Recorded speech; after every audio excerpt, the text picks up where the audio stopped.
Hello అండి, good evening all. ఇప్పుడు మనం ప్రత్యుత్పత్తి లెసన్లో ఉన్నాం కదా. అందులో వచ్చేసి మనకి కణ విభజన యొక్క చరిత్ర చూద్దాం. ఓకేనా. జీవం కొనసాగింపు అనేది శాఖీయంగా కావచ్చు, శాఖీయ కణాల ద్వారా కావచ్చు, లైంగిక కణాల ద్వారా కావచ్చు, జీవం కొనసాగింపు అనేది జరుగుతుందన్నమాట. ఓకేనా. ఈ కణ విభజన గురించి, కణ విభజన చరిత్ర అనేక మంది శాస్త్రవేత్తలు అనేక విధాలుగా పరిశోధన చేసి వారి భావనలు అనేవి వివరించడం జరిగింది. మొట్టమొదటిగా వచ్చేసి మనకి రుడాల్ఫ్ విర్కో అనే శాస్త్రవేత్త ప్రతి కణం అనేది దాని ముందున్న కణం నుంచే ఏర్పడుతుందని చెప్పారు. ఓకేనా. ఇది ఆల్రెడీ మనం కణ సిద్ధాంతం కణం గురించి చెప్పుకునేటప్పుడు ఆల్రెడీ చూసాం కదా. ఈయన ప్రతిపాదించిన ఏంటంటే ఆమ్ని సెల్యులా ఈ సెల్యుడే.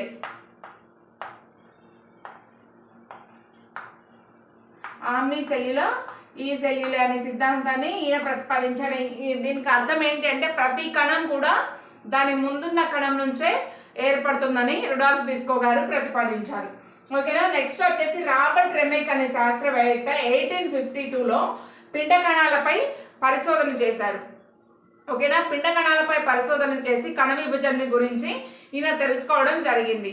ఫస్ట్ వచ్చేసి జంతువుల్లో జరిగే ద్విధావిచ్ఛితి కూడా ద్విధావిచ్ఛితి ప్రత్యుత్పత్తి అని ఈయన ఒక భావనకు అయితే రావడం జరిగింది. ద్విధావిచ్ఛితి చూస్తున్నాం కదా మనం. అంటే పారామిషంలో ద్విధావిచ్ఛితి జరుగుతుంది కదా. ద్విధావిచ్ఛితి అంటే ఒక జీవి రెండు ముక్కలుగా విడిపోయి రెండు పారామిషాలు ఏర్పడతాయని ఫస్ట్ మనం అలైంగిక ప్రత్యుత్పత్తిలో చెప్పుకున్నాం కదా. సో అలా ద్విధావిచ్ఛితి అనేది ఒక ప్రత్యుత్పత్తి ప్రక్రియ అని మనకి రాబర్ట్ రెమెక్ అనే శాస్త్రవేత్త చెప్పడం జరిగింది. ఈయన పిండ కణాలపై పరిశోధన చేసి కణ విభజన గురించి మనకి వివరించడం జరిగింది. కణ విభజన గురించి తెలుసుకోవడానికి చేసిన ప్రయోగాల్లో మొట్టమొదటి ప్రయోగంగా ఈ రాబర్ట్ రెమెక్ గారు చేసిన ప్రయోగం అని మనం చెప్పొచ్చు. ఓకేనా. ఈయన వచ్చేసి మనకి జర్మనీకి చెందిన వ్యక్తి. రాబర్ట్ రెమెక్ అనే వ్యక్తి జర్మనీకి చెందిన వ్యక్తి అనమాట. నెక్స్ట్ వచ్చేసి 1879లో వాల్టర్ ఫ్లెమింగ్ అనే శాస్త్రవేత్త జంతు వృక్ష కణాల మీద ప్రయోగాలు చేశారనమాట.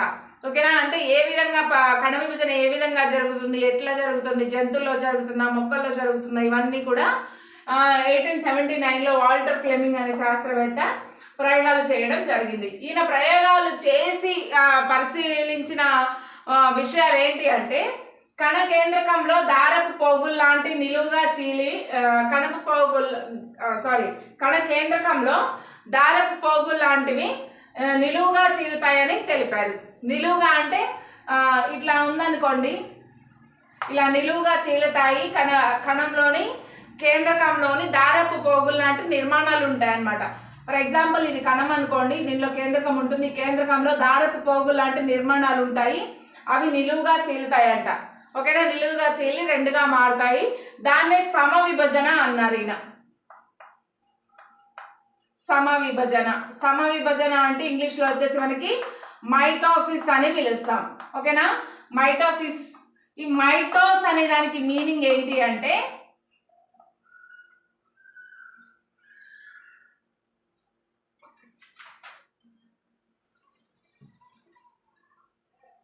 మైటోస్ అనగా సన్నని దారాలు అనే అర్థం. సన్నని దారాలు. ఓకేనా. ఈ 1879లో వాల్టర్ ఫ్లెమింగ్ గారు జంతు వృక్ష కణాల మీద ప్రయోగాలు చేసి కణం యొక్క కేంద్రకంలో సన్నని దారాలు నిలువుగా చీలడం జరుగుతుంది.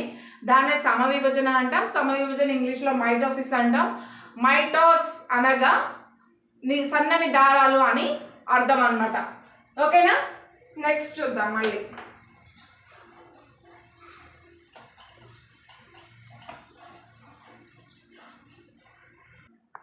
మనకి నెక్స్ట్ వచ్చేసి విల్ హెల్మ్ రౌక్స్ అనే శాస్త్రవేత్త కణాలలో కణంలో ఉన్న కేంద్రకంలో ఏదో ఒక కారకం అంటే అనువంశికతకు సంబంధించిన కారకం ఏదో ఉంది అనేసి ఆయన అనుకొని దానికి జన్యువులు అని పేరు పెట్టారనమాట. ఓకేనా. జన్యువులు ఉంటాయి కణంలోని కేంద్రకంలో అని అనువంశికతకు సంబంధించినవి ఏవో ఉంటాయి, వాటిని జన్యువులు అంటారని ఆయన విల్హెల్మ్ రౌక్స్ అనే శాస్త్రవేత్త కనుగొనడం జరిగింది. ఈయన ప్రతిపాదించిన ప్రతిపాదనలో ఏంటంటే నెక్స్ట్ మనకి ఆల్రెడీ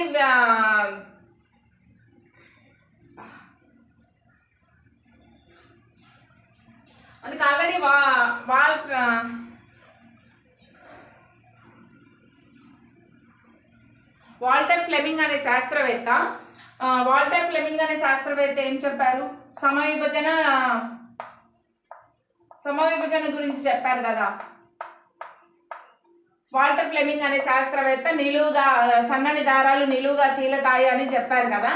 సో అలాగే దాన్ని అవును వాల్టర్ ఫ్లెమింగ్ చెప్పింది కరెక్టే, సమవిభజన జరుగుతుంది, కేంద్రకంలో సన్నని దారాలు నిలువుగా చీలడం దాన్ని సమవిభజన అని అంటారు అనే దాన్ని ఈయన అగ్రీ చేశారనమాట. ఎవరు? విల్హెల్మ్ రౌక్స్. ఓకేనా. నెక్స్ట్ వచ్చేసి మనకి బఠానీ మొక్కల్లో ఆనువంశికతను గ్రిగర్ మెండల్ గారు బఠానీ మొక్కల్లో ఆనువంశికత ఆధారంగా ప్రయోగాలు చేశారు కదా. దాన్ని కూడా ఈయన పరిశోధించారు. అంటే అతను ప్రవేశపెట్టింది ఏదైతే ఉందో ఆ ఇన్ఫర్మేషన్ అది కరెక్టా కాదా అనేసి ఈయన పరిశోధించి దాన్ని కూడా అగ్రీ చేశారనమాట. ఎవరు? విల్హెల్మ్ రౌక్స్ అనే శాస్త్రవేత్త. నెక్స్ట్ వచ్చేసి మనకి ఎన్నిసార్లు అంటే జీవిలో ఎన్నిసార్లు విభజన జరిగినా కూడా కణాలు మాతృకణాలు అనేవి మాతృకణాల్లో ఉన్న కణాలు పిల్ల కణాల్లో ఉన్న కణాలు సేమ్ ఉంటున్నాయి. ఫర్ ఎగ్జాంపుల్ మనలో 46 క్రోమోజోమ్స్, ప్రతి కణంలో 46 క్రోమోజోమ్స్ ఉంటే మనకు జన్మించిన పిల్లల్లో కూడా ప్రతి కణంలో 46 క్రోమోజోమ్సే ఉంటున్నాయి. ఓకేనా. ఇప్పుడు తల్లిలో 46 ఉంటే వాళ్ళకి జన్మించిన వాళ్ళలో కూడా 46 ఉంటున్నాయి. అంటే విభజనలు జరుగుతున్నాయి కదా, అయినా కూడా సేమ్ క్రోమోజోమ్ల సంఖ్య సేమ్ ఎలా ఉంటుంది అనేది చాలా సంవత్సరాల వరకు శాస్త్రవేత్తలకు అంతుపట్టని ఒక విషయంగా మారిందనమాట. ఓకేనా. మనకి ఆల్రెడీ సన్నని దారపోగులు వంటి నిర్మాణాలు అని చెప్పారు కదా, వాటికే క్రోమోజోమ్స్ అని పేరు పెట్టారు. క్రోమోజోమ్స్ అని పేరు పెట్టడం జరిగింది. ఎందుకు క్రోమోజోమ్స్ అన్నారంటే మనకి శాస్త్రవేత్తలు చాలా మంది శాస్త్రవేత్తలు వివిధ రకాలుగా ప్రయోగాలు చేస్తూ ఉన్నారు కదా కేంద్రకం గురించి కనుక్కోవడానికి కానీ కణంలో. సో ఏదైనా రియేజెంట్ అంటే కేంద్రకానికి కనుక్కోవడానికి దాన్ని పర్టికులర్గా కేంద్రకాన్ని చూడడానికి ఒక రంగు అనేది కలుపుతారు.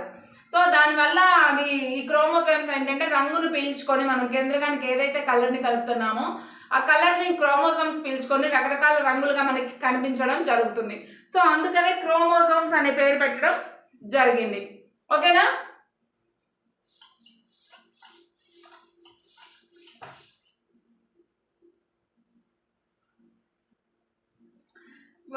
కణ విభజన ఎన్నిసార్లు జరిగినప్పటికీ కూడా ఆ సంఖ్య అనేది క్రోమోసోమ్ల సంఖ్య సేమ్ ఉంటుంది. ఫర్ ఎగ్జాంపుల్ మనకి అండంలో వచ్చేసి 46 క్రోమోజోమ్స్ ఉన్నాయి, శుక్రకణంలో 46 ఉన్నాయి, శుక్రకణంలో 46 క్రోమోజోమ్స్ ఉన్నాయి.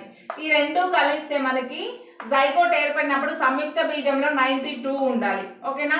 ఈ 92 కాస్త సంయుక్త బీజం మళ్ళీ విభజన జరుగుతూనే ఉంటుంది. దీనిలో కణ విభజన జరిగినప్పుడు ఇంకా డబల్ అవ్వాలి. ఓకేనా. 184 కావాలి, 184. ఇది విభజన జరిగినప్పుడు 368. ఇట్లా పెరుగుకుంటూ పోవాలి కదా కణాల సంఖ్య, కానీ పెరగట్లేదు. జనక కణంలో ఏవైతే 46 ఉన్నాయో పిల్ల అంటే వాళ్ళకి జన్మించిన బేబీస్లో కూడా సేమ్ ఉన్నాయన్నమాట నంబర్స్. అది ఎలా జరుగుతుంది అనేది కొన్ని సంవత్సరాల వరకు శాస్త్రవేత్తలకి అంతుపట్టని విషయం. మనకేంటంటే అగస్ట్ వీజ్మన్ అనే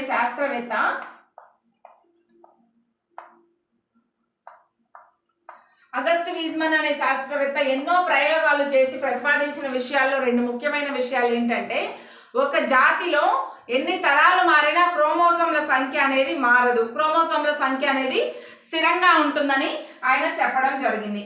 ఓకేనా. ఎన్నిసార్లు కణ విభజన జరిగినప్పటికీ కూడా క్రోమోజోమ్ల సంఖ్య స్థిరంగా ఉంటుంది. ప్లస్ ఒక జాతిలో క్రోమోజోమ్ల సంఖ్య ఎన్ని కణ విభజన జరిగిన క్రోమోజోమ్ల సంఖ్యలో మార్పు అనేది రాదు అని మనకి అగస్ట్ వీజ్మన్ గారు చెప్పడం జరిగింది. ఓకేనా.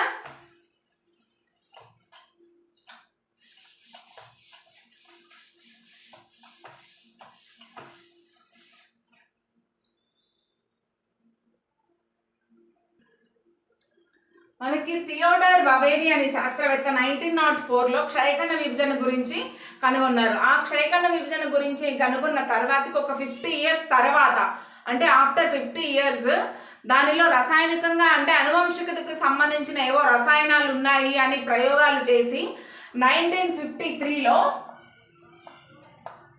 ఆఫ్టర్ 50 years అంటే మనకి క్షయకణ విభజన కనుగొన్న 50 years తర్వాతకి ఏంటంటే ఆ క్రోమోజోమ్స్లో సమవిభజన జరగడానికి కావచ్చు, క్షయకణ విభజన జరగడానికి కావచ్చు, లేదంటే అనువంశికంగా మనం అనువంశికత చూస్తూనే ఉన్నాం కదా.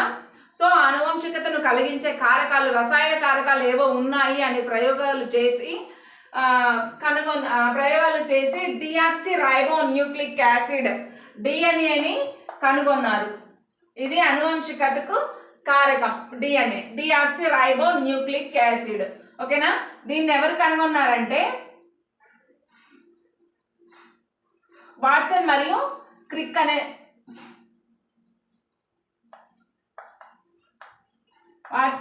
క్రిక్ అనే శాస్త్రవేత్త డిఎన్ఏ గురించి 1953లో కనుగొనడం జరిగిందనమాట. ఓకేనా. మన శరీరంలో వచ్చేసి క్షయకణ విభజన సమవిభజన ఎట్లా జరుగుతాయంటే శారీరక కణాల్లో వచ్చేసి సమవిభజన జరుగుతుంది.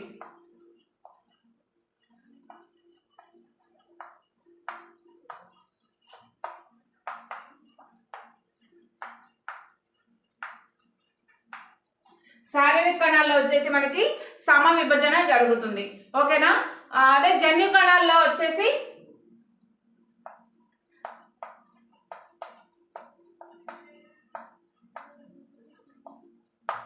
క్షయకణ విభజన జరగడం మనం చూస్తాం. మియోసిస్ అన్నమాట. ఓకేనా. ఫర్ ఎగ్జాంపుల్ మనకి ఎముక కావచ్చు, లేదంటే నాడీ కణం,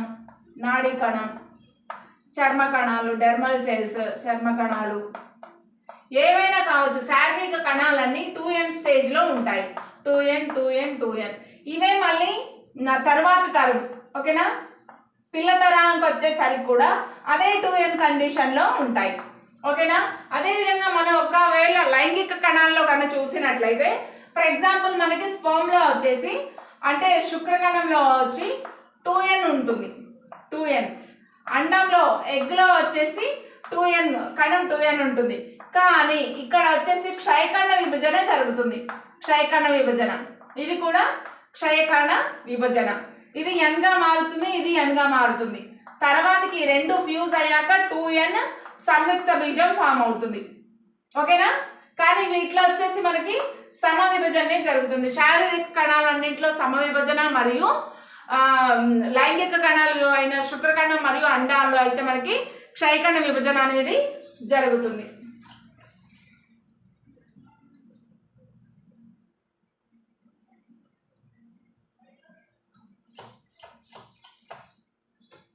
మనకి అగస్ట్ వీజ్మాన్ అనే శాస్త్రవేత్త ప్రతి జీవిలో 2 రకాలైన విభజనలు జరుగుతాయి. అవి ఒకటి సమవిభజన మరియు క్షయకణ విభజన. సమవిభజనలో వచ్చేసి మనకి కణాల సంఖ్యలో ఎటువంటి మార్పు ఉండదు. క్షయకణ విభజనలో వచ్చేసి కణాల సంఖ్య సగానికి తగ్గించబడుతుంది అని చెప్పారు. ఓకేనా. సమవిభజనలో వచ్చేసి కణాల సంఖ్యలో ఎటువంటి మార్పు ఉండదు. కణాలు కాదు, క్రోమోజోమ్స్ సంఖ్యలో ఎటువంటి మార్పు ఉండదు. ఫర్ ఎగ్జాంపుల్ ఇప్పుడు మనం ఎముక చూసుకున్నాం అనుకోండి. ఎముక కణం కానీ లేదంటే నాడీ కణంలో ఎంత ఉంది 2n కణం అనుకుందాం. ఇవన్నీ తర్వాత తరానికి అలాగే వస్తాయి. ఎటువంటి మార్పు అనేది వీటిలో జరగదు. సో దీన్ని మనం ఏమంటామంటే సమవిభజన అంటాం. ఇప్పుడు క్షయకణ విభజన వచ్చేసి మనకి ఏ విధంగా జరుగుతుందంటే అండంలో వచ్చేసి మనకి 2n ఉంటుంది కండిషన్, క్రోమోజోమ్స్ కండిషన్. స్పర్మ్లో వచ్చేసి కూడా 2n కండిషన్ ఉంటుంది. కానీ ఇందులో క్షయకణ విభజన జరుగుతుంది. స్పర్మ్లో కూడా క్షయకణ విభజన జరుగుతుంది. ఈ 2n కాస్త n అయిపోతుంది అనమాట. అంటే ఇక్కడ 2n ఉన్నది nకి వచ్చిందంటే క్రోమోజోమ్ల సంఖ్య సగానికి తగ్గించబడింది. దీన్నే మనం ఏమంటాం క్షయకణ విభజన అంటాం. కానీ సమవిభజనలో 2n అంటే జనక కణాల్లో ఏవైతే ఉన్నాయో వాటి తర్వాత తరానికి కూడా ఆ 2n ఎముక కావచ్చు, నాడీ కణం కావచ్చు, చర్మ కణాలు కావచ్చు, ఏవైనా మన శారీరక కణాలన్నింటిలో కూడా 2n ఉంటుంది. జనక కణాల్లో 2n కండిషన్ ఉంటుంది. వాళ్ళ తర్వాత వచ్చే తరానికి కూడా 2n కండిషన్లోనే ఉంటుంది. కానీ లైంగిక కణాలైన అండం మరియు శుక్ర కణాల్లో 2nలో కణాలు 2n ఉండి వాటిలో క్షయకణ విభజన జరిగి క్రోమోజోమ్ల సంఖ్య సగానికి తగ్గించబడుతుంది. దీన్ని మనం క్షయకణ విభజన అంటాం. వీటన్నిటిని ప్రతిపాదించింది ఎవరు అంటే అగస్ట్ వీజ్మన్ అనే శాస్త్రవేత్త. ఓకేనా, అగస్ట్ వీజ్మన్ అనే శాస్త్రవేత్త మనకి దీన్ని విఫలీకరంగా వివరించి చెప్పడం జరిగిందనమాట. ఇప్పుడు మనం మానవునిలో కణ విభజన గురించి చూద్దాం. మానవుల్లో కణ విభజన ఎలా జరుగుతుందంటే, ఫర్ ఎగ్జాంపుల్ మనం కణం అనేది ఏమని చెప్పుకుంటామంటే క్రియాత్మక నిర్మాణాత్మక ప్రమాణం అని చెప్పుకుంటాం. ఓకేనా, కణ విభజన జరగడం వల్ల ప్రతి పిల్ల కణం రెండు సమానంగా విడిపోతాయి. రెండు అంటే సమానమైన క్రోమోజోమ్లుగా విడిపోతాయి. ఓకేనా, ఒకటి ఎక్కువ ఒకటి తక్కువ కాకుండా క్రోమోజోమ్ల సంఖ్య అనేది సమంగా విడిపోతుంది అనమాట. ఓకేనా, ఈ విధంగా కణ విభజన గురించి చూసుకున్నట్లయితే ఇంకా వచ్చేసి మానవుల్లో ఏ విధంగా జరుగుతుందంటే ఎన్ని తరాలు మారినా కూడా ఒకేలా జరుగుతుంది. కణ విభజన మానవుల్లో అనేది నియంత్రితంగా జరుగుతుంది. ఓకేనా, నియంత్రితంగా అంటే అవసరమైన చోట మాత్రమే జరుగుతుందని అర్థం. ఈ కణ విభజన వల్లే మనకి అండం ఏర్పడిన అంటే 2n కండిషన్లో పిండం ఏర్పడుతుంది కదా, సంయుక్త బీజం. ఎన్ కండిషన్ నుంచి స్పెర్మ్, ఎన్ కండిషన్లో ఉన్న స్పెర్మ్, ఎన్ కండిషన్లో ఉన్న అండం కలిసి 2n కండిషన్లో ఉన్న జైగోట్ అనేది ఫామ్ అవుతుంది. ఓకేనా, ఈ జైగోట్ నుంచి మళ్ళీ విభజన చెంది అనేక 4 కణాలుగా, మళ్ళీ తర్వాత విభజన చెంది 8 కణాలు బంతిగా, తర్వాత 16 కణాల బంతిగా, ఇలా 32 కణాలు బంతిగా, ఇలా విభజన చెంది 9 నెలల్లోగా మనకి ఒక బేబీ అనేది ఫామ్ అవుతుంది. ఓకేనా, ఒక బేబీ ఫామ్ అయి 20 years వచ్చే వరకు ఒక సంపూర్ణ మానవునిగా, సంపూర్ణ మనిషి ఆకారం ఇవన్నీ జరుగుతున్నాయి. అంటే మనం పుట్టినప్పుడు ఎలా ఉన్నామో కొన్ని ఇయర్స్ తర్వాత కూడా అలాగే లేం కదా. ఫర్ ఎగ్జాంపుల్ మనగా అంటే ప్రెగ్నెన్సీ కన్ఫర్మ్ అయింది, జైగోట్ ఫామ్ అయింది అంటే చిన్న చీమ తలంతా కూడా మనం ఉంటాము. ఓకేనా, మానవుని యొక్క సంయుక్త బీజం అంటే అప్పటికి ప్రెగ్నెన్సీ కన్ఫర్మ్ అయింది, జైగోట్ ఫామ్ అయింది. ఓకేనా, అది చిన్న చీమంత పరిమాణం కూడా ఉండదు. చిన్న చీమంత పరిమాణం లేని సంయుక్త బీజం 9 నెలల్లో ఒక పూర్తి బేబీగా అన్ని అవయవాలు ఏర్పరచుకొని బయటకు వచ్చి పెరుగుతూ ఒక 20 years వచ్చే వరకు ఇంత హైట్, ఇంత లావు, అన్ని అవయవాలు పూర్తిగా మెచ్యూర్డ్గా ఎట్లా తయారవుతుంది అంటే బికాస్ ఆఫ్ కణ విభజన. కణ విభజన లేకపోతే పుట్టినోళ్ళు పుట్టినట్లు అట్లే ఉంటారు, లేదంటే ఇంత జైగోట్లలో ఫామ్ అయ్యి అంతగానం పెరగరు కదా. కణ విభజన వల్ల సంయుక్త బీజం ఏర్పడడం కావచ్చు, ఆ తర్వాత 9 నెలల్లో ఒక పూర్తి మనిషిగా చిన్న పాపగా ఏర్పడడం, బాబుగా ఏర్పడడం కావచ్చు, ఆ తర్వాత 20 years వచ్చేటప్పుడు ఒక పెద్ద మనిషిలాగా ఏర్పడడం కావచ్చు, కాళ్ళు చేతులు పెద్దగా ఫామ్ అవ్వడం, మజిల్ పెరగడం, హైట్ పెరగడం, వెయిట్ పెరగడం, ఇవన్నీ ఏంటంటే కణ విభజన వల్ల జరుగుతున్నాయి అన్నమాట. ఓకేనా, నెక్స్ట్ వచ్చేసి మనకి కణ విభజన అనేది మానవుల్లో కణ విభజన వచ్చేసి నియంత్రితంగా జరుగుతుంది. నియంత్రితంగా అంటే అవసరమైన చోటే కణ విభజన జరుగుతుందని అర్థం. ఫర్ ఎగ్జాంపుల్ మనకి మెదడులో కానీ గుండెలో కానీ కణ విభజనలు అనేవి జరగవు. మెదడులో కానీ గుండెలో కానీ కణ విభజనలు అనేవి జరగవు అన్నమాట.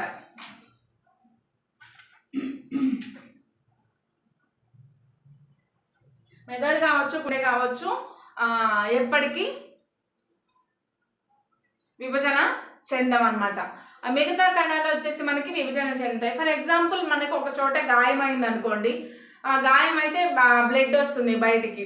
ఆ బ్లడ్ కొంచెం సేపు బ్లీడింగ్ ఆగిపోయిన తర్వాత ఏమవుతుందంటే దాని చుట్టూ ఒక ఇది ఫామ్ అవుతుంది, లేయర్ లాగా ఫైబ్రిన్ తంతువులు వచ్చేసి దాన్ని బ్లాక్గా చేసి ఆ తర్వాత కొన్ని డేస్కి మళ్ళీ మామూలు స్కిన్ లాగా ఇక్కడ మనకి ఎక్కడైతే గాయమైందో అక్కడ మామూలు స్కిన్ ఫామ్ అవుతుంది. ఎందుకు ఫామ్ అవుతుందంటే ఆ చుట్టూ ఉన్న కణాలు అనేవి విభజన చెంది చర్మాన్ని ఏర్పరిచాయి, కొత్త చర్మాన్ని ఏర్పరిచాయి. విభజన చెంది చర్మ కణాలు ఏర్పరిచి ఆ గాయాన్ని మార్చి పైన చర్మాన్ని అనేవి ఏర్పరిచాయి. తర్వాత గాయం అనేది మనకి ఎక్కడ తగిలిందో కూడా తెలియదు అనమాట. ఆ గాయం అనేది పూర్తిగా మానిన తర్వాత దాని చుట్టూ చర్మం వచ్చిన తర్వాత ఆ కణాలు విభజన చెందడం ఆగిపోతాయి అన్నమాట. ఓకేనా, అవసరం ఉన్నంత వరకు విభజన చెంది తర్వాతకి ఆగిపోతాయి. ఫర్ ఎగ్జాంపుల్ మనం మళ్ళీ ఎముక మధ్యలో ఉన్న ఆర్బీసీ అనేవి ఎప్పుడు తయారవుతూనే ఉంటాయి, రక్త కణాలు ఫామ్ అవుతూనే ఉంటాయి. ఎందుకంటే అవి రక్త కణాలు ఆర్బీసీ యొక్క రెడ్ బ్లడ్ సెల్స్ యొక్క జీవితకాలం వచ్చేసి 120 days మనకి. ఓకేనా, 120 డేస్లో అవి చనిపోతాయి. మళ్ళీ కొత్త బ్లడ్ సెల్స్ అనేవి, కొత్త ఆర్బీసీస్ అనేవి ఫామ్ అవ్వాలి. అవి చనిపోతూనే ఉంటాయి, ఎర్ర రక్త కణాలు చనిపోతూనే ఉంటాయి, కొత్త ఎర్ర రక్త కణాలు అనేవి ఫామ్ అవుతూనే ఉంటాయి కదా. సో ఎర్ర రక్త కణాల్లో ఎముక మధ్యలో ఉన్న ఎర్ర రక్త కణాలు కూడా నిరంతరం మనకి అభివృద్ధి చెందుతూనే ఉంటాయి, అంటే విభజన చెందుతూనే ఉంటాయి, ఏర్పడుతూనే ఉంటాయి. కానీ మెదడు మరియు గుండె లాంటి కణాలు విభజన చెందమన్నమాట. అదే వచ్చేసి దీన్నే మనం నియంత్రితం అంటాం. ఓకేనా, అంటే అవసరమైన చోట ఏర్పడితే అనవసరమైన చోట ఆగిపోతాయి. మనకి ఇక్కడ గాయం అయింది, ఆ గాయం మానే వరకు ఆ చుట్టూ చర్మ కణాలు అనేవి ఏర్పడి గాయాన్ని మానిపేసి స్కిన్ని ఏర్పరిచాయి ఇక్కడ చర్మాన్ని. ఆ చర్మం అంతా ఫామ్ అయిన తర్వాత గాయం తర్వాత అది విభజన చెందడం ఆగిపోతుంది, అంటే అక్కడ నియంత్రితం, అక్కడ అవసరం లేదు కాబట్టి గాయాన్ని చేశాయి కాబట్టి అది ఆగిపోయింది. ఓకేనా, ఇలా కాకుండా మనలో కొన్ని సెల్స్ అనేవి నిరంతరం విభజన చెందుతూనే ఉండి ఎక్కువ కణాలని ఫామ్ చేస్తాయి. అవే మనకి క్యాన్సర్ కణాలు.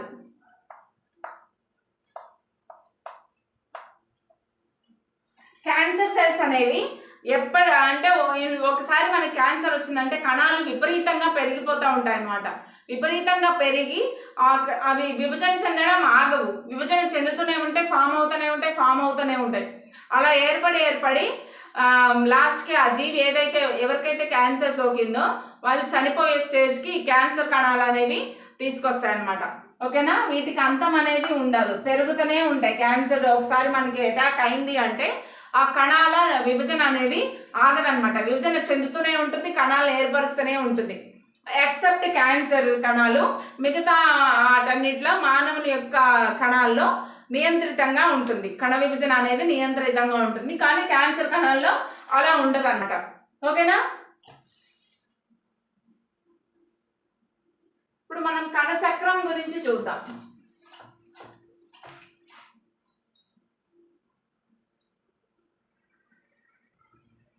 కణచక్రం గురించి కనుక చూసుకున్నట్లయితే దీనిలో G1 దశ, S దశ, G2 దశ, M దశ అనేవి ఉంటాయి. ఓకేనా, రెండు కణచక్రాల మధ్య అంతర్దశ అనే దశ ఉంటుంది.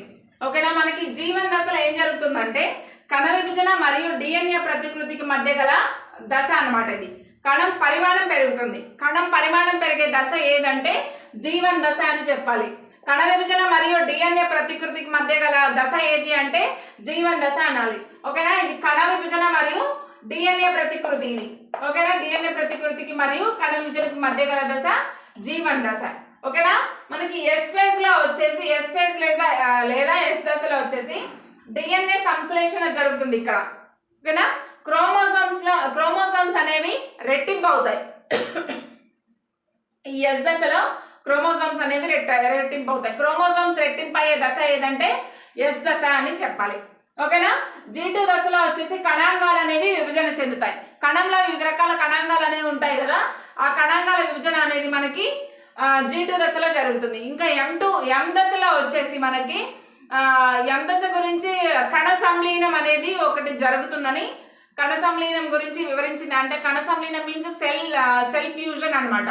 ఓకేనా, ఈ కణ సంలీనం గురించి పోర్ట్ నరసింహారావు మరియు జాన్సన్ అనే శాస్త్రవేత్తలు కణ సంలీనం గురించి అనేక ప్రయోగాలు చేసి సూక్ష్మదర్శిని కింద మైక్రోస్కోప్ కింద కనపడని అటువంటి సన్నని క్రోమోజోమ్స్ నిర్మాణాలను కూడా వారు పరిశీలించారు.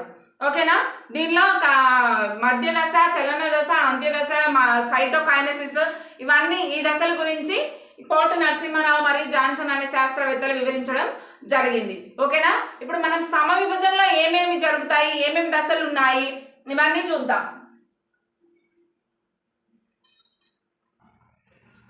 ఇక్కడ మనకి ప్రథమ దశలో వచ్చేసి క్రోమోజోమ్లు అనేవి గట్టిగా దళసరిగా మారి పొట్టిగా మారుతాయి అన్నమాట.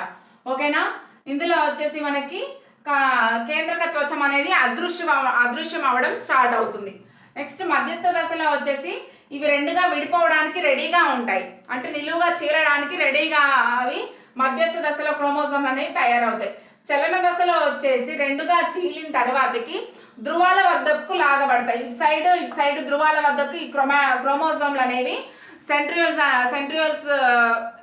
అనేవి మనకి జంతు కణాల్లో మాత్రమే ఉంటాయి, వృక్ష కణాల్లో ఉండవు. ఓకేనా, ఈ ధృవాల వైపుకి లాగబడిన తర్వాత అంత్యదశలో వచ్చేసి ఫైనల్గా విభజన అనేది పూర్తిగా క్రోమోజోమ్లుగా మారుతాయి అన్నమాట. ఈ విభజన చెందినవి అనేవి మళ్ళీ పూర్తి క్రోమోజోములుగా మారడానికి రెడీగా ఉన్నాయి. ఓకేనా. ఫస్ట్ సైటోప్లాజం అనేది కేంద్రకం అనేది రెండుగా చీలిపోయిన తర్వాత మళ్ళీ సైటోప్లాజం అనేది రెండింటికి పంచబడుతుంది. కణం మధ్యలో ఒక నొక్కు ఏర్పడి రెండు కణాలు విడిపోతాయి అన్నమాట. ఓకేనా. కణం మధ్యలో నొక్కు ఏర్పడడం వల్ల రెండు కణాలుగా విడిపోతాయి. అదే జంతు కణాల్లో ఇలా జరుగుతుంది. కణ నొక్కు ద్వారా పిల్ల కణాలు వేరవడం. అదే మొక్కల్లో అయితే మాత్రం కండ పరికరం ప్రాంతంలో కణకవచ పదార్థం లేదా కండ ఫలకం అనేది ఏర్పడుతుంది అనమాట. ఓకేనా. కణ ఫలకం అనేది ఏర్పడడం ద్వారా రెండు కణాలుగా మారిపోతాయి. ఓకేనా. ఈ విధంగా మనకి సమవిభజన అనేది జరుగుతుంది. మా ప్రథమ దశలో వచ్చేసి క్రోమోజోమ్లు అనేవి గట్టిగా దళసరిగా పొట్టిగా మారిపోయి విభజనకు రెడీగా ఉంటాయి. ఇందులో మనకి కేంద్రకత్వచం అనేది అదృశ్యం అవ్వడం స్టార్ట్ అవుతుంది. మధ్యస్థ దశలో వచ్చేసి పూర్తిగా కేంద్రకత్వచం అనేది అదృశ్యం అయిపోయి విభజనకు రెడీగా పొడవుగా చీలడానికి రెడీగా ఉంటాయి అన్నమాట. నెక్స్ట్ వచ్చేసి ఇందులో రెండు సైడ్లు అంటే ధృవాల వైపుకు లాగబడతాయి. ఈ విభజన చెందిన క్రోమోజోమ్లు ఏవైతే ఉన్నాయో ధృవాల వైపుకు లాగబడతాయి. ఆ ఫైనల్గా అంత్య దశలోకి వచ్చేసరికి మనకి సైటోప్లాజం అనేది రెండింటికి పంచబడుతుంది. తర్వాత కేంద్రకంలో నొక్కు ఏర్పడడం వల్ల కణఫలకం నొక్కు ఏర్పడడం వల్ల రెండు జీవులుగా మారుతాయి. అదే మనకి మొక్కల్లో అయితే కనుక కణఫలకం ఏర్పడుతుంది. జంతువుల్లో అయితే కణత్వచంలో నొక్కు. ఇది వచ్చేసి మనకి కణత్వచంలో నొక్కు అనమాట. ఇట్లా ఫామ్ అయింది చూడండి. ఇది కణత్వచంలో నొక్కు ఏర్పడుతుంది. ఇది జంతువుల్లో జరుగుతుంది. అదే మనకి వృక్షాల్లో అయితే కణఫలకం ఏర్పడడం చూస్తాం అనమాట. ఓకేనా. సెంట్రియోల్స్ అనేవి మొక్కల్లో ఉండవు, ఓన్లీ జంతువుల్లో మాత్రమే ఉంటాయి.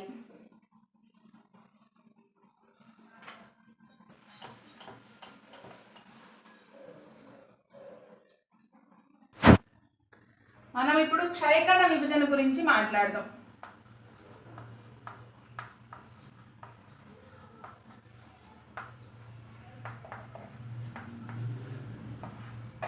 ఓకేనా. క్షయకణ విభజన అంటే రిడక్షన్ అన్నమాట. క్రోమోజోమ్ల సంఖ్య సగానికి తగ్గించబడుతుంది. దాన్ని మనం క్షయకణ విభజన అంటాం. క్షయకణ విభజన వచ్చేసి మనకి శారీరక కణాల్లో జరగదు, లైంగిక కణాల్లో మాత్రమే జరుగుతుంది. ఓకేనా. ఈ క్షయకణ విభజనని సట్టన్ బవేరి అనే శాస్త్రవేత్తలు కనుగొనడం జరిగింది. ఓకేనా. బవేరి అనే శాస్త్రవేత్త క్షయకణ విభజన కనుగొనడం జరిగింది. నెక్స్ట్ వచ్చేసి క్షయకణ విభజన అనేది మనకి 2 దశల్లో జరుగుతుంది అనమాట. ఓకేనా. ఫస్ట్ వచ్చేసి మనకి క్షయకణ విభజన 1. అందులో ఏంటంటే ఇప్పుడు మనకి 2n కండిషన్ అండం ఉంది, 2n కండిషన్ స్పర్మ్ ఉంది అనుకుందాం. ఇది ఎగ్, ఇది వచ్చేసి మనకి స్పర్మ్ సెల్ అనుకుందాం. ఓకేనా. ఇందులో క్షయకణ విభజన జరిగితే అంటే ఏంటి? క్షయకణ విభజన 1 జరగడం అంటే ఏంటి? క్రోమోజోమ్ల సంఖ్య సగానికి తగ్గించబడ్డం. ఓకేనా. ఎన్ కండిషన్ అనమాట. ఫస్ట్ దశలో ఇది జరుగుతుంది. రెండు దశల్లో జరుగుతుందని చెప్పాం కదా. ఫస్ట్ దశలో క్షయకణ విభజన 1 జరిగిన తర్వాత ఎన్ కండిషన్లో కణాలు ఏర్పడతాయి. ఓకేనా. క్రోమోజోమ్ సంఖ్య అనేది సగానికి తగ్గించబడింది ఇందులో. తర్వాత క్షయకణ విభజన 2లో వచ్చేసి అది సమవిభజన మాదిరిగానే ఉంటుంది. అంటే క్రోమోజోమ్ల విభజన అనేది ఏమాత్రం జరగదు. ఓన్లీ ఫస్ట్ క్షయకణ విభజన 1లోనే మనకి క్రోమోజోమ్లు అనేవి విభజన జరుగుతుంది. ఆ విభజన ఏంటంటే క్రోమోజోమ్ల సంఖ్య సగానికి తగ్గించబడ్డం.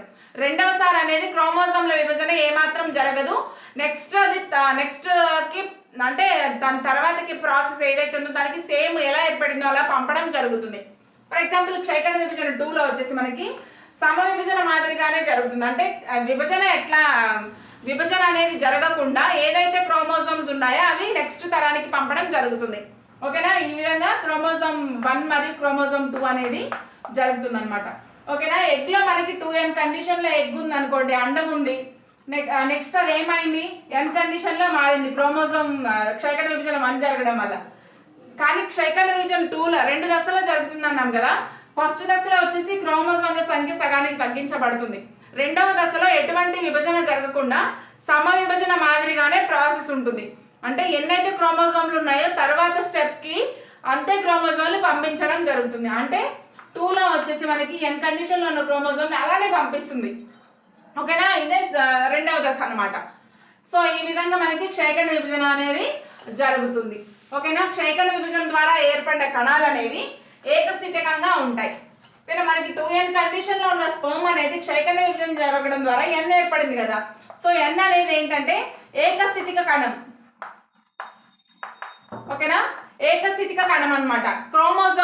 క్రోమోజోమ్ల సంఖ్య అనేది సగానికి తగ్గించబడడం మనం క్షయకణ విభజన అనుకున్నాం. ఈ క్షయకణ విభజన ద్వారా ఏర్పడ్డ కణాల్లో సెల్స్ అనేవి ఏకస్థితికంగా ఉంటాయి. అదే సమవిభజన అయితే మైటోసిస్ అయితే మాత్రం 2n కండిషన్లో ద్వైస్థితికంగా ఉంటాయి. క్షయకణ విభజన అయితే మాత్రం రిడక్షన్ చర్యలు అయితే మాత్రం n కండిషన్లో ఉంటాయి. ఓకేనా, ఇది మనకి సమవిభజన మరియు క్షయకణ విభజన గురించి. నెక్స్ట్ వచ్చేసి మనకి రిప్రొడక్టివ్ హెల్త్.